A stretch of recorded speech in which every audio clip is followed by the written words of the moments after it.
So, welcome to another episode of The Brand Called You, a show that brings you leadership lessons, knowledge, experience, and wisdom from thousands of successful individuals around the world. I'm your host, Gele, the managing director of a Mirror Group for Organizational Development, which is a consulting firm on a mission to enhance leaders and teams' well-being, collaboration, and performance. Today, I'm hosting a dear friend and an inspiring entrepreneur, Zoe Messinger. Zoe is the founder and creative director of Gele, Reimagined. Zoe, hi, good to have you. Hi, how are you? I'm great. I'm great. Thank you for joining me today. Um, yeah, would love to start and hear from you a little bit about Gelée. How did you make it? What is it really? So it's a new Jello, I've understood, that had never happened since the 60s. Is that right? Yeah, I think there's been very few iterations of Jello since its initial wave of creation, which was kind of a big phenomenon in America in the 60s. And actually though, roots back to 16th century Europe, where like the most wealthy people used to have their cooks cook down the carcasses of the whatever meats they were making and the bones. They cooked down the bones, which would seep the collagen, and that would make gelatin. So really at its core, gelatin derives from that, and gelatin is from the collagen of bones. So it's an ancient science, an ancient medicine, and really quite healing. Mm. And then when Jello was introduced into America, it was like a very different thing, right? Like full of food dyes and sugar and everything but gelatin, ironically. But in 16th century Europe, it was called aspic, right? So you'd float like meat and peas and potatoes and make these savory, or like langoustines in Jello, and they'd serve them at banquets or like for Marie Antoinette. And like it was this whole other savory, weird, bizarre, artistic lens. And I think what I did was I took both perspectives and created Gelée, which is Jello reimagined, but it's rooted in well-being and nourishment, as well as artistry and play. So it's a snack, and it's delightful and sensual and like kind of sexy and exotic, but it's also all about balancing and harmonizing the gut and the brain relationship. Because the gelatin and the collagen is rooted in the philosophy of bone broth, which can really like heal and nourish your entire microbiome, which is your brain and your psyche, right? Connected, and really your whole being. Okay. So you basically came out from that very ancient buildup of stuff and connected a few ideas, like trying to bring in both the playful and the artistic aspect was something that's actually healthy and good for you. But maybe just a word about what is it actually. It's a powder that people make jello with. People make gelée with. They don't make jello. And then what made you start it? Like what inspired the creation of it? So we'll Yeah, just so we'll I'll just start begin with with the beginning to know where we are. I'll start with what it is, which is it's a powder that's comes in the box, and you just mix it with hot water, very easy, and put it in the fridge in a mold. And I'm going to be selling all these custom shapes. So I have a square, I have a crystal ball or an orb, I have the bunt, which is the bunt shape is on the front of the box, and it's an ode to like OG Jello from the 60s, like kind of groovy and a vintage nod. But that's really like at its core what it is. It's a very easy thing. And then in the fridge, like first it's a powder, then it becomes a liquid, and then in the fridge it becomes the Jello, right? Jiggly and it sets.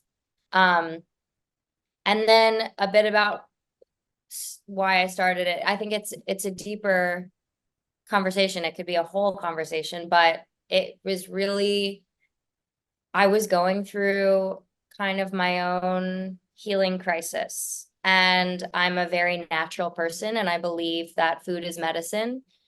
And there were a lot of things going on. It was right after COVID, and like we had all been in such isolation, and my nervous system was like really sensitive. And because I was spending a lot of time alone, as we all were. So like I'm out in the world, and I was almost like there was a lot going on. I almost felt like I was being like electrocuted. And it was just my nervous system and like my body in dysregulation. And I just like, I kind of attacked myself and what I was feeling like a project. Like how can I'm a canvas. How can I fix and like heal or get oriented and balanced? And I found that bone broth was really helping me. It was helping my gut, it was helping my digestion, it was helping my sleep. And because of the way that my body was feeling, my brain followed. Because I think that we are such somatic beings, and like it is so interconnected. It's not even an idea, it's a fact. And I know you know that. So I found the benefits of bone broth, and then there were like so many little things that led to other things, and I started playing around with Gelo, and oddly, years ago, I used to read. I read I have a magazine that I love that's not in print anymore called Gather, a U.S. food magazine that very small, limited run print. Very bizarre, artful food photography, and they did a lot with gelatin. Like she would make like aquariums, like art pieces that were like fish were floating in these illuminated aquariums, or like just a play on really whimsical cakes. And so I've always liked Gelo. And even when I was a kid, it's funny, I grew up in a really small town in Pennsylvania, and we had like little corner stores, and I used to do theater growing up, and my mom would take me and she'd let me get like a few treats, and I always got these little Taiwanese jellies. Like if you go to Asia, in all the gas stations, they have the little jellies, like they're like lychee flavored or plum or grape. And I used to really like those. So I've always had an affinity for the taste and the texture. And I think I've always seen it as such a canvas, right? Like a painter sees their white canvas as this blank slate of possibility. And my background is in cooking. And I always really at restaurants like to work as an expo, which is like plating the food before it goes out. I like to make every guest's experience. The visual of it, kind of. Yeah, I'm a visual, visceral person of the senses, like a very sensual of all the senses. And I cherish beauty in every form. I don't mean superficial beauty. I mean just true, like nuanced beauty when somebody is giving you something intimate and like done with love and passion. And that's what I've always really liked about cooking, and plating food. So it was kind of when I started to think about Gelo and gelatin, it was like my canvas of expression, and you could do so many things with it. And it really started more as before I decided to launch it as a consumer packaged good, that you could buy. It was like my catalyst of artistry, and I could do anything. Right. It's like, as long as I learned, I called it sexy science. Like, as long as I learned how to get the temperature right, and so that it could set into gelatin and get the ratios right, I could architecturally build anything, and I could do anything. Like I flipped so many things on its head. I feel like I'm like kind of just riffing. I don't know if you want to interrupt, but I will interrupt then, and I'm gonna ask you a few more stuff to go with it. But what I love hearing here is that you started as something to kind of support and heal yourself, and then on the mission to see how you can help others with it, you've also introduced that the artistic aspect of it, even the kind of like the spiritual expression of it, because that's like a platform to create. And so Yeah. I I love think, seeing yeah, that. yeah, Hmm.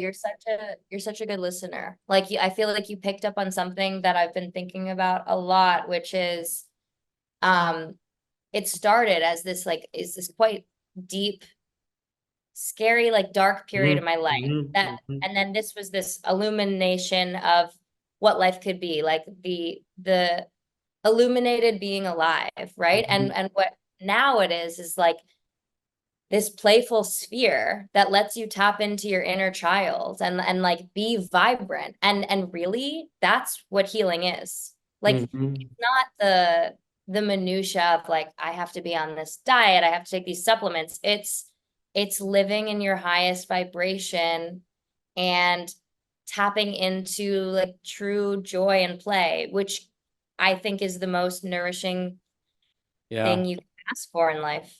I love it. I love it. So I want to ask you a little bit about, again, the kind of like the background of you and the thing, because I know you, and I know that you grew up to a family that is doing business and doing business together in the world of food, in the food industry, kind of a thing. And I'm wondering, how did it shape you as like leading you to build your own business? And kind of like would love to hear if there are particular challenges that you went through or lessons that you learned from your family, looking at your parents or looking at the home you grew up in.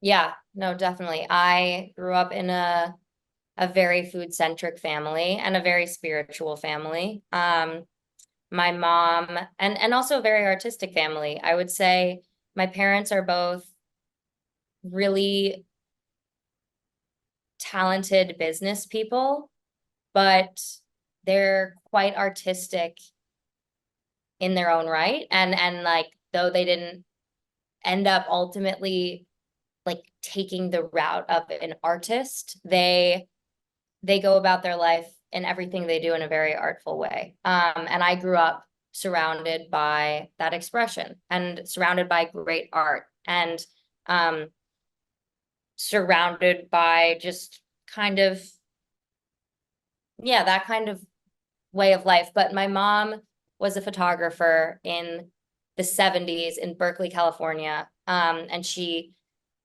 went to Berkeley and she was a press photographer and she was really interested in food. And there was a big farm to table movement going on because of Alice Waters, who's a very famous California Walters, food. Walmart? Alice Waters. Not from the Yeah, Walmart. no, Oh, Alice Waters. no. Yeah. And she started this whole movement and opened a restaurant called Chez Panisse and with this other chef named Jeremiah Tower. And my mom took one of the first press shots for of them in the New York Times and San Francisco Chronicle. And this is an important facet of the story because I feel like it really roots into my mom's love for food. And when she ended up moving to Pennsylvania, to where I grew up, there was nothing really to photograph, and she was very entrepreneurial and she wanted to start a business, and she started baking cookies out of a garage and like selling them to gas stations essentially. And then, 1 month later, she was at casinos, and now she has a huge pastry company that she's been running for like for 40 years. Yeah. Um, and my dad runs it with her. And I think I just really grew up like food was my life. It was my love language, and it was my escape and my play. Mhm. I have half siblings, but they're a lot older. So I grew up as an only child in a way, um, since they were already out on their own. And I could escape into flavors and cultures and And I want to ask you if there's something specific from that place, growing up to those parents that work together, that build a business, but they have the artistic perspective and they love food. What lessons could you say that now, let's say you're now building your thing, and you're launching it, and things are moving ahead with it, and you're visionary, and I see how you integrate those worlds, but what kind of lessons did you learn around their journey or the way that you grew up that you're now implementing kind of like in how you do things? Is there something, because the people that listen to us are people that are looking into realizing their potential and into building their own things, being an entrepreneur or building a business or working around art. So really to be able to distill learnings from them that you are now kind of like going with, because you had the privilege, because you had the privilege to learn them. So what kind of things? Yeah, I mean, I think I'm a very independent person, and I've always been really driven being around them. So both of those aspects like drive me to create. My whole life I've been creating my journey forward, my individual path, but also my pursuits. Like whether it was a pop-up during COVID, whether I was writing stories that I published, like my stand-up days, like there were so many different avenues. And then also just at its core, I ended up, always feeling like an artist, but I went to business school. And that's probably, I think there were moments where I wish I was at art school, but that probably helped me cultivate this path. And I probably wouldn't have gone if my mom last minute didn't say, we should look at the Cornell Hotel School. It's the best hospitality and business school. Just see if you like it. I was looking at all these liberal arts, like painting and writing programs, and so I think it was interesting because I took this path following her footsteps of like the business empire that she's built with like maybe a little resentment, and not resentment, just kind of like, oh, am I ever going to get to be the artist? And built this foundation of business. And then after I graduated college, I got to be the artist. And I think that a lot of people take a different route and they end up really honing in on their art in college and they have this beautiful portfolio, but then they graduate and they don't know how to market, communicate, market themselves, build a business, do their balance sheets, like write their expenses. And I had all of that in my toolbox and then I let go. And it was, I think that being around parents that were so business oriented and organized and hardworking, led me on this path. And the fact that they're also quite artistic and creative, they allowed me to tap into this stuff later in life. And like they always would allow me to. I love this combination. I think it's beautiful to hold both of them as well, because they are both necessary for life and for culture and for joy. I'm curious about building this thing because it's not easy, and I guess there are some more people with you. I've seen that there are one more or a few more, but I'm curious about the main kind of factors or people that helped you along the way from building this thing, from creating it, because it's, you build something new. I've just seen that they put you on Bloomberg on the news with that, and I was scrolling through your website, which is like amazing. I'm just building a website now, and it's like so much to learn from how you design things and how things are so tempting, kind of. And so I'm wondering what kind of things helped you move with it along the way to the point that you launch and you really move forward with it. It's been a lot of work. I don't think I've ever worked this hard in my life, and I'm a hard worker. I wouldn't say like starting a business is an easy thing. It's not, and especially when it's just an idea. But the first couple things that really shifted my acceleration was that I was building these really beautiful artistic Jello cakes like a year and a half ago, or now 2 years ago. And I had a few opportunities to do them for really high profile clients, celebrities and artists. And that pushed me out of my comfort zone and also made me realize what I had and that I wanted to offer it. And it led to me realizing that I needed to collaborate with people to bring this to life. Mhm. So I decided to look for a branding firm to help me build my identity. Not my identity, Gelé's identity. So because it's too hard, you know, sometimes you're so close to it that you need somebody that's going to work with you to like get the logo right, to see, to help you tap into what the market really needs and wants, and how your brand Gelée, in my case, like Mhm. reflects that. And not just because sometimes I think when, especially when it's something really close to your heart, you end up like inevitably, you know, the brand is an expression of you. It Yeah. inevitably is, but sometimes it's hard to see like this is still a brand and it has to be a little bit separate, you know, and it has to have a logo and it has to have these things, and it has to have its own identity, just like I have my own identity and Yeah. you have your own Yeah. identity.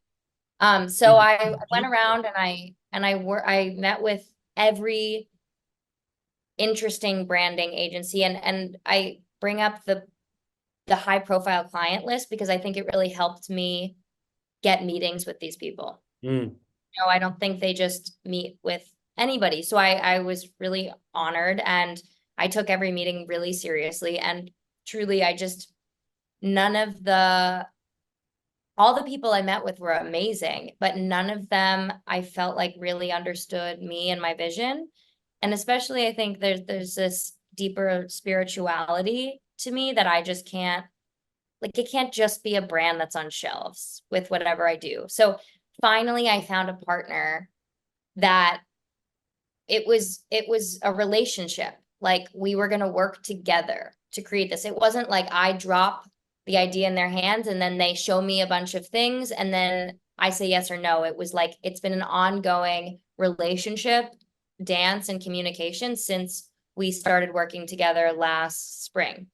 And since then it's been amazing. I mean, with them, they're called Row and Co.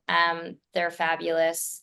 The founder, Roanne Adams, is just an amazing person, and um, a visionary, I would say. And um, yeah, since then, designed the logo, designed, like worked with me to design the box art, and we designed the website, but like very intimately, you know, like I wrote all the copy, I creative directed the photography with the Row and Co team, but they've been like my boyfriend in the process, you know? Yeah. Um, Wow. I really love the lesson here because we often tend to think as if we're independent completely and we could do everything on our own. But like really often as entrepreneurs, we have the vision, we have the picture, we want to bring it into life, and we need people and finding the right people to not to pay and they'll do the work, as you say, finding the people that will be your real partners for the process, that will be like working on it with you and be accountable for that thing. It's beautiful, and I think it's also very humbling to know that we're not alone and we could use help, and we should, because we're not professionals and everything that we like moving with it. I like yeah, this collaborative dance. And yeah. yeah, I also want to ask you a little bit about kind of like the science or the health behind it. You spoke a little bit about gelatin, but I saw a lot on the website that you are emphasizing on the health benefit of everything of it. But in a way, it's a jelly, it's a snack, but it has great ingredients and fruits and the gelatin. So what's the really the benefits of it? Like what is it? How does it? So I Because source, otherwise I'll give it to my father claiming it's healthy and he'll have a lot of it, and it's not. So is it a good thing or not? Like, how does it yeah, work? well, I think I talked about it for quite a bit at the beginning about the gelatin. So Yeah. gelatin is from bones, and it's collagen, and it is the building block of who we are. And when you turn 30, really, like your collagen starts to deplete, whether it's your skin elasticity, whether it's your bones, your bone strength, whether it's your brain health, like thing, it's just, it's a building block of like the human body, right? And so that is the main ingredient. It's Okay. really good sourced, non-GMO, organic, grass-fed beef gelatin. So it's And kosher. It's not out of pork. it's kosher. Yes, it's not out of pork. Um, and that has all of the the collagen.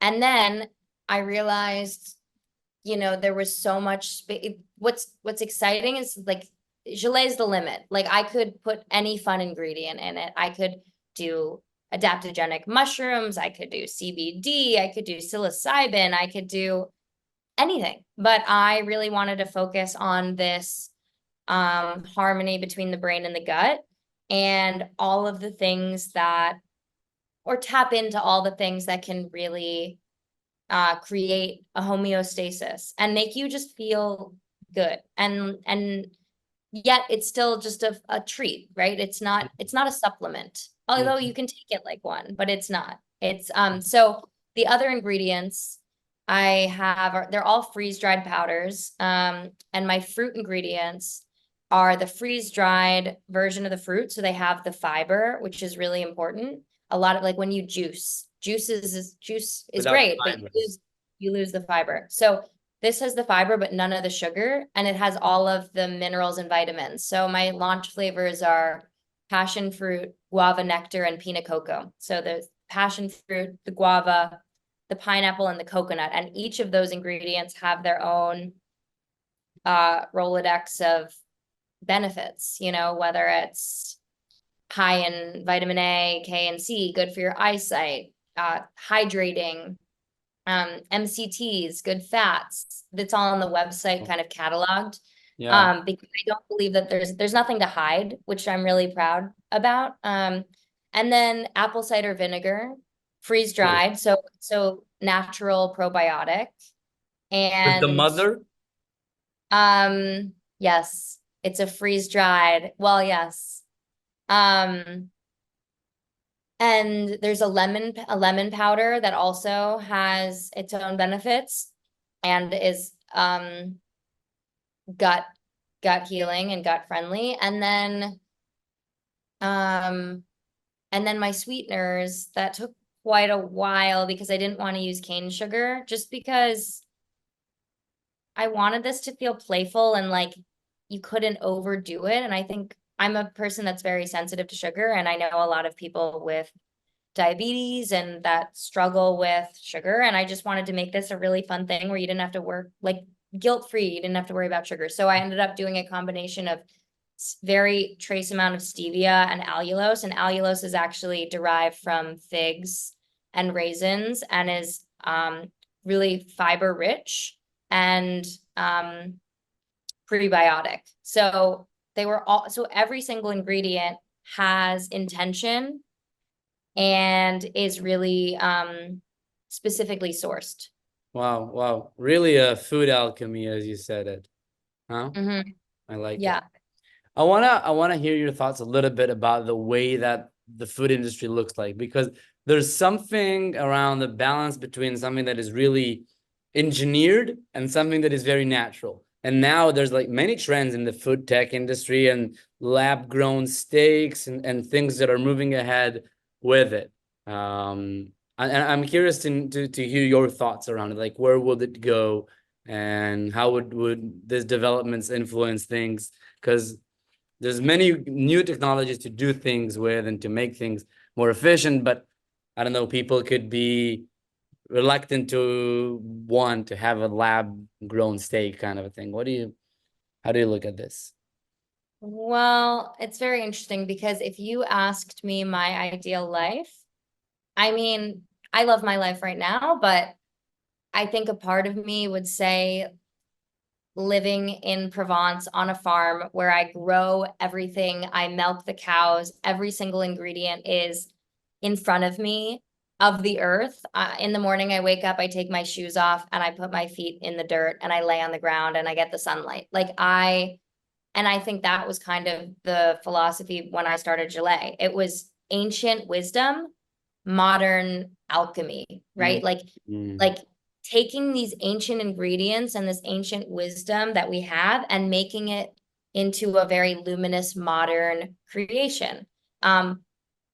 So my take on lab, like I seek out restaurants that cook organic, don't use seed oils, only use natural oils, olive oil, coconut oil, and that have a farm to table feel. So the idea of eating, lab meat, it doesn't really resonate with me. And, but I guess I just think that we're all so unique and individual. And for me, like my digestion correlates with like my emotion behind that food. Like I go to the grocery store, Mm.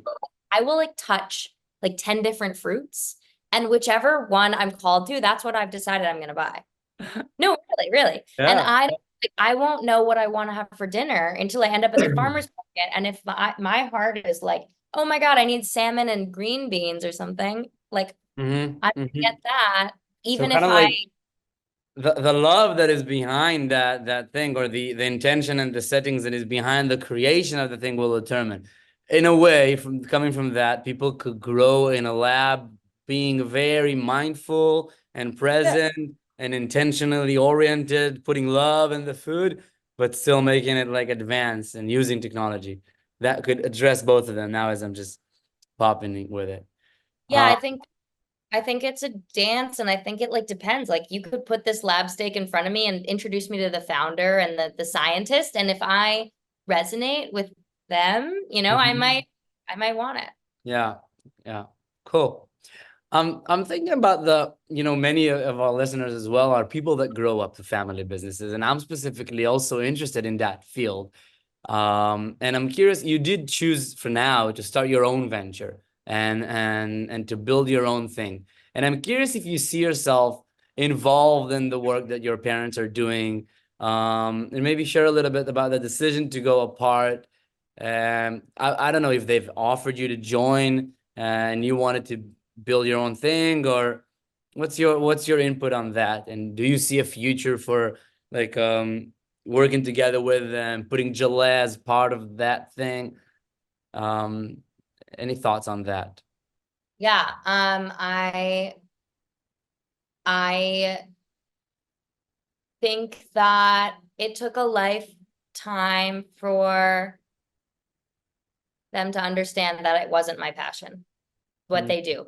mm, And I think I was pretty sure about it my entire life, to be honest. And I think there have been small times when I've worked for the company, but I think I've really found the stride of right now. My mom is she's a shareholder in Gelée, and she has really guided and helped me in the manufacturing realm with mm, her wisdom that she's learned. And she, also she has great taste, and I love, having my photo shoots and like showing her photos and getting her take on it. And I trust her in a lot of creative decisions. So it's really great. Like I get to work with her, but she's in my venture. mm. And to be honest, I'm not a pastry person. I'm not passionate about cakes. They don't make me feel good. Like I think they can, but gelée, like I want to eat it all the time. And it it is my own medicine, and it inspires me. And not that she inspires me, and the company is very inspirational. It's just two separate things. It's just separate. And it took a lifetime, you're saying, for them to grasp the fact that you want to go your own way and build your own thing, or Well, it took for I would you say the it took time to like understand that? You said you no, knew it from the beginning. I've always known, and I think it took actually, I feel like my mom understood it and was okay with it way before other people, which is really interesting. It was like Mm, her employees or like family members. They were like, "Well, how could you do that? Your mom worked so hard." Because my mom didn't inherit this company. She built it, mm, So like how could you my grandmother used to say, like, how could you do that to your mom? And actually, I feel like most of my memories are of my mom saying, like, what do you mean? Like, Zoe has her own stuff to do in this lifetime. And she was actually always pretty supportive. I think maybe the first 20 years of my life, there was like kind of this, of course she's going to go into the business, or one day we'll take it over. But I think in the last 10 years, it's just everybody saw I've always just been on such an individual path, and they kind of just they realized, and then there's never been pressure. Yeah, beautiful. I like it, and I like the way that you still you learn from her, and you bring her inside your own thing, kind of like to do use the kind Yeah. of the knowledge and experience that exists already, but to create your own things and to pursue your own passions. I like it. And I'm thinking about other young entrepreneurs around here that are listening to us, and what kind of things are helping you on the way, or maybe we're closing to wrap up, and I'm would love to hear any advice that you might have, or things that really were foundational to your understanding of building something. And if it's building a business or pursuing your own passion, or not joining your parents because you want to do you want to pursue your love. So and I guess that many people that hear us are on similar places. So I'm curious, what could be a good an advice that you could give other people that are in a similar area? There's so many things, I'm sure, but the first thing actually that came up for me when you said that was just having your people, like your special friends and people in your life that can hold space for you and hold you accountable and inspire you to be yourself. Because I think it's scary to start a company, and it's really hard work, and there are moments where you can't go, you're like, I can't go on, I can't do this isn't right. There's fear that creeps in. There's like big excitement, right? And it's having that container of special people that you can call. For me, that's been amazing. Like, just the ones that you can celebrate the wins with, and the ones that you can say, like, I'm so depressed, like, I'm so burnt out, what do I do? And the ones that can say, just shut off your email, have a day of yoga, like, don't even talk to anybody, and call me tomorrow. And I think that came up. But Nice. It's what beautiful. How would you create something like that? Because it is I'm feeling it as well, but the path of being an entrepreneur, building your own thing, you're often alone. That's why, YPO was kind of built upon the lonely at the top kind of a thing. But when you're building something and it's from scratch, and you're still not the CEO of a huge corporate, it is lonely, and there's way more fluctuations. So if that's something that's not currently present, how would you help or suggest to people to cultivate kind of a supportive community, or kind of a thing? Yeah, I think that it is lonely, and like I grew up alone, and I'm such an independent person, and luckily I have my dog Georgie, and she's the best. But I think it's really good to not, I think sometimes you can get caught in your own world of creation, and like hide out and think you have to work really fast and really hard, to meet deadlines. And I think it's so important to slow down. There's no race. When I was working on launching, they said, like, well, you got to get out before any competitors launch. And in my mind, I thought, divine timing, like literally divine timing. Let go, and Gelée launch when it's supposed to. Do you know how many times I've pushed launch? It's unbelievably ridiculous. Like, and my mom's been stressed out about it. So many people get stressed, and I say, no, thank you. Like, I am glad. I'm gonna like see my friends. I think keeping your life and the things that light you up outside of what you're pursuing is so essential to cultivate community. And then also, I mean, it naturally happens, but when your business starts to gain momentum and build,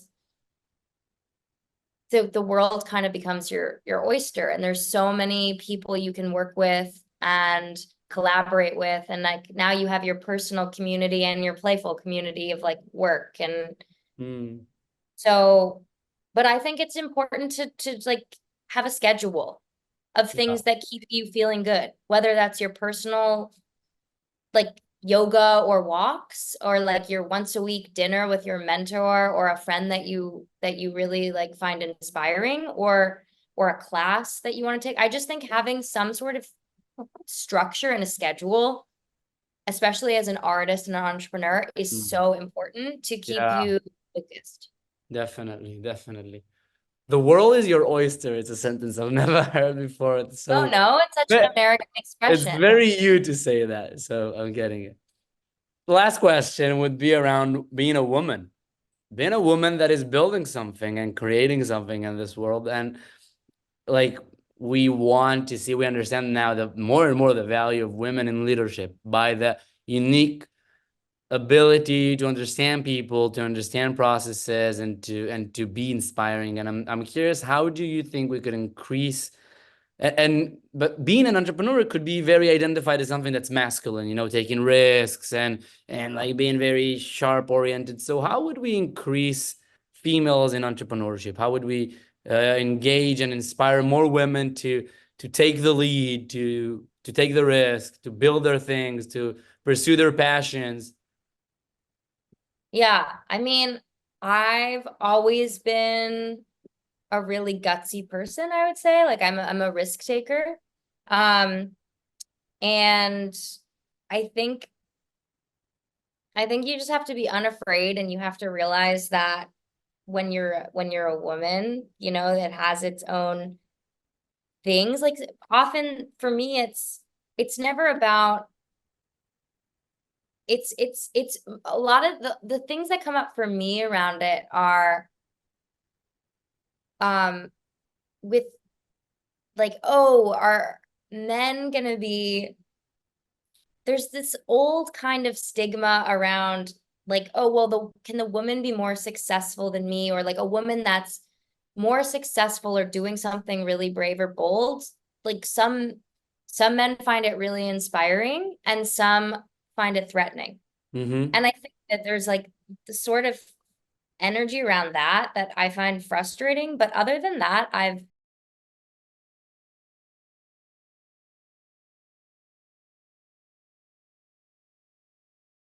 also love working with men. And I believe that Gelée, to me, is a dichotomy between the yin and the yang, and the female and the masculine energy, like of what I'm offering, what it is, but also of like how I want to birth and create it. And so I really like working with men and women on it, you know, and I don't feel, yeah, I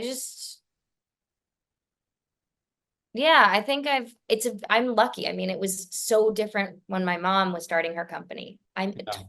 She was one of different timing completely. She was one of the first and only female founders, Yeah. like in a way, to like build a business of that scale. Good. I'm happy the times are changing. Tell me, what's the next step for Gele? Where do you see that going ahead? So about 2 weeks ago, when the Bloomberg article came out, we soft launch for pre-orders online. And right now it's going into manufacturing, and a lot of other things are happening. And then I'm going to fulfill orders with more of a hard launch in early August. And there's going to be launch events. There's going to be collaborative dinners. There's a lot on the calendar. A lot of collaborations and bringing people. A lot of collaborations, and it's, meeting minds. Yeah.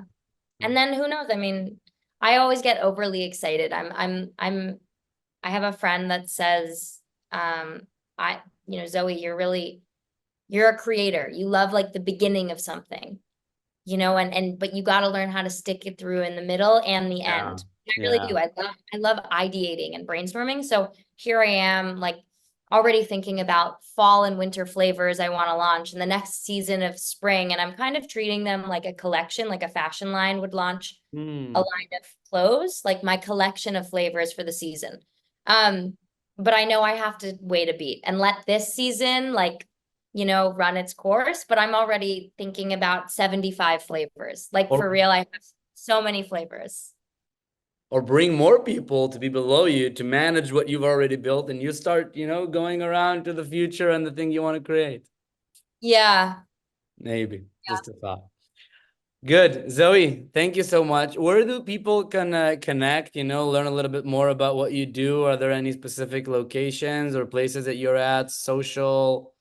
Yeah. Well, the website, I think, is a work of art, and I am really proud of it. Which is Gele.com, right? Yeah, www.gelee.com, Gelee. And then you can find Gele on social and me. And yeah, and then check out some of the articles. Yeah. Amazing. So much for today. Thank you.